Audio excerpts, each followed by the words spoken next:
Alright, Egrets, how are you? Here are the answers to your unit test. This is my second time through trying to get this to work, so if I seem frustrated, this is why. You should be sure to do your corrections. This is both the take-home and the in-class portion, so feel free to do them all in one piece of paper. Just do all the corrections together and write one reflection for the whole unit test. That would be totally fine with me. I've already written some of the answers, so I'll just go through and say them for you if that helps you. I need to do this relatively quickly anyway, simply because, this is pretty big. So let's see how this goes. 1A, the correct answer is 3t squared minus 6t plus 7. Just watch your division, I'd say. Letter B should have been fairly straightforward, m squared plus 2m minus 15. Again, watch your signs. Letter C, some of you fell right into my trap. I told you I was going to do it, and I did. R squared minus 8r plus 16. Letter D is 4b squared minus 17b minus 15. Factoring out the GCF, a lot of you missed that y squared was the GCF, the greatest common factor. You just had a y, the 3xy, it's 3xy squared. And then the other part is to remember that when you pull 3xy squared out of the first term, you're dividing. So 3xy squared divided by 3xy squared is 1. So remember, however many terms you have here, you must have in your parentheses, because it's just like distribution, same number of terms. Okay, but otherwise that went fairly well. Factor, so here's your factoring. Again, there's not a lot of work to show, but make sure that you can get these. A is k plus 10 times k plus 10, or you can write k plus 10 squared. Letter B is b minus 8 and b plus 3. Letter C is a plus 6b, a minus 3b. A lot of you forgot the b. Well, that's just a technicality, but just, watch your details. Letter D, 3x minus 2, 3x minus 1, 3x minus 2, x minus 1. A lot of you had difficulties with this because numbers work in a different way, but the signs don't work, so be very careful about that. Watch your signs. Letter E, there's a GCF first, and then it's a difference of two squares, so the final answer is 3 parentheses m plus 4, m minus 4.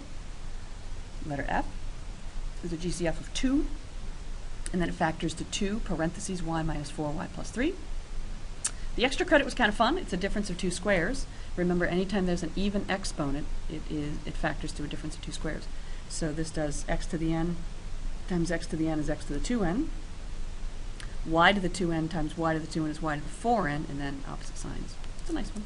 Some of you got it. I was very proud of you. It's good. Number 4, the functions went fairly well for most of you. F of negative 3 is negative 14. Please show your work on your corrections for these. I didn't show the work because I think you can handle it. F of 1/4 is negative 7.5. F of 0 is negative 8. When they ask you to find what value of x makes f of x equal 0, what you're doing is you're saying this is your f of x, 2x minus 8. Set that equal to 0. Solve. Again, show your work. X equals 4. What did you find? You actually found the x and y intercepts. Number 5. This we did many, many times, so I was hoping it went well. Some of you struggled through it, but many of you got to a good place with it. I was very pleased that you found your way. And this is fairly classic kinds of problem. So the width would be 60 minus L, which you can get from taking the perimeter and solving for W. The area is L times 60 minus L. And then when you substitute 10 meters, you get 500 meters squared. This is the point at which I lost it in the last recording. So hopefully we'll still be here. Okay, so here we go. Sketching the graph. The graph should look something like this. It goes through the origin and it looks like a parabola. Sorry, I missed it, but that's okay. So your intercept should be 0 and 60, I believe. So the maximum point, so I was hoping that you remembered what you knew about parabolas. The vertex then is halfway, so the x-coordinate is 30, and you needed to find, it says the maximum point, so you need to find everything. So when you substitute 30, A would be 30 times 60 minus 30. Did I do that correctly? So it would be 30 times 30, which is 900. So the point is 900, and what does it represent? What that means is the maximum, I'm not going to write a sentence, but you definitely should. I'm just going to do this relatively quickly. The maximum area of 900 square somethings, let's find out what those are, meters, square meters, is a square, which is 30 meters by 30 meters. So that's what I was looking for you to tell me what that point stands for. So that was the in-class part. It went fairly well for many of you. Here's your take-home. I'm going to, again, I'm not going to write all this down here for you. I'm just going to talk it. And you need to make sure that you write the how do you know, make sure that you write that clearly in your corrections. Although this section went really, really well for a lot of you. So for letter A, the linear ones are table 1 and table 5. They both have an increase, a constant increase, so you check the first order differences. And these are constant, same thing here, plus 1, plus 1, plus 1. So these are pretty straightforward ones. And then the equations are y equals 2x and y equals x plus 2. So I like those. The quadratic ones are tables 2 and 4. Table 2 and table 4. And I did that by looking at, now this one's pretty straightforward because you can see that those are perfect squares. But you could do the second order differences. So this was up 3, up 5, up 7, up 9.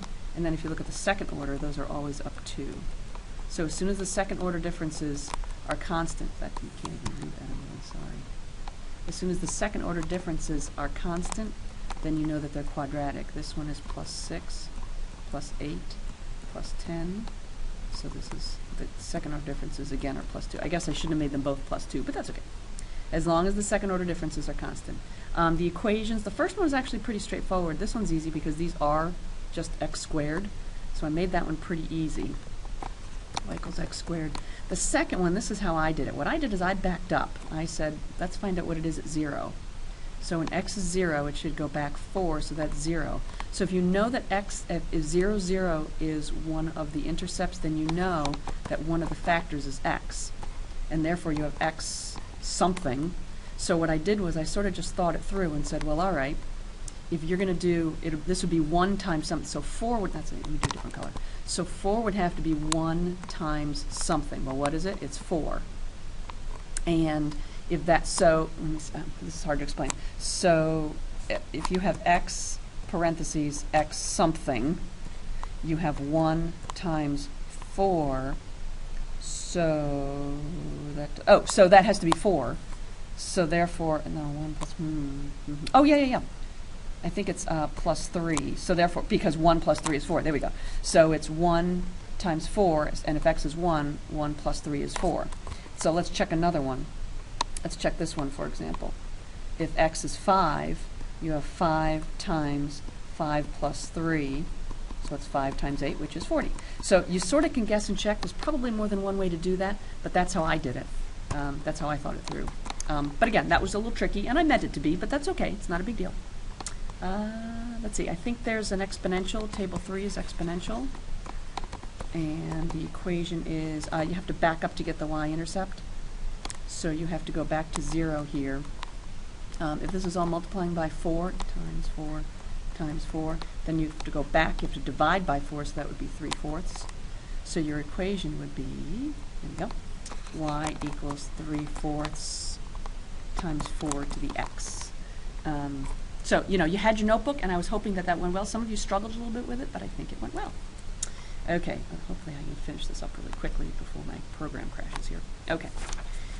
So for the ship, you needed to substitute 4 in for t, so the depth would be -6. So you get d equals -6. So what that means is if you had gone down and looked, a lot of you got to d and realized that when it's a negative number, that tells you how deep it is. So therefore, when you have -6, that's 6 feet deep, and of course you're going to write sentences. I'm not, because I'm lazy. 10 seconds, same idea. You get d equals -270, so it's 270 feet deep. Down in the water. This one's cool. When it's 0, the depth is 10. Now that's a positive 10, my friends, so that's not 10 feet deep. What that means, it's the anchor is 10 feet off the water when it's on the boat. Boat, ship, sorry, it's a ship. Probably is a difference, I'm not sure what it is on the ship. So the anchor is 10 feet off the water when it's on the ship before you drop it. This one, you know, a lot of you got upset because I told you not to solve it. You have to read directions. I said write the equation and stop. So what I wanted you to do was just write down that you wanted the depth to be -72, because it's 72 feet deep. And you don't know how to solve that yet. We'll do that in the next book, but that's all you had to do. Okay, one more thing I have to, we have to just about finish this. Oh, almost done. And last page. Expanded form is y equals x squared minus 2x minus 8. The intercepts are negative 2 and 4. The y-intercept is negative 8, and the vertex is 1, negative 9. Went very well for most of you, for the most part. 1, 2, 3, 4, 5, 6, 7, 8. Sorry, I didn't make it big enough. 9, 8, 8. So there's your parabola. I could have faked it any way you wanted to. Axis of symmetry is x equals 1. Remember, it's a vertical line here. X equals 1. Yes, so you have 4, negative 2, 1, negative 9. The x-intercept, the y-intercept is negative 8. Okay. So that went very well. It opens up and it has a minimum. Very easy. Nice job. Okay, I love this question. This is really nice. So let's see if Justin Tucker makes this kick. So I used the equation. You probably could have used the table or the graph just as easily, but most of you chose to do the same thing. If the crossbar is 10 feet off the ground, that's y. So 10, well, actually, that's not exactly what I did. I waited to see if it was 10 or not. I took t, x, rather, what's x? X is the horizontal distance, which is 90 feet. So negative 0.01, 90 minus 10 squared plus 90. When you do that out, you get 26 feet. And that's the height, which is bigger than 10, and 26 is greater than 10. So yay, he makes it. Woohoo, very nice. All right, I'm going to stop this real fast before my program quits. Need any help? Do let me know. Thanks, guys. See you later. Bye.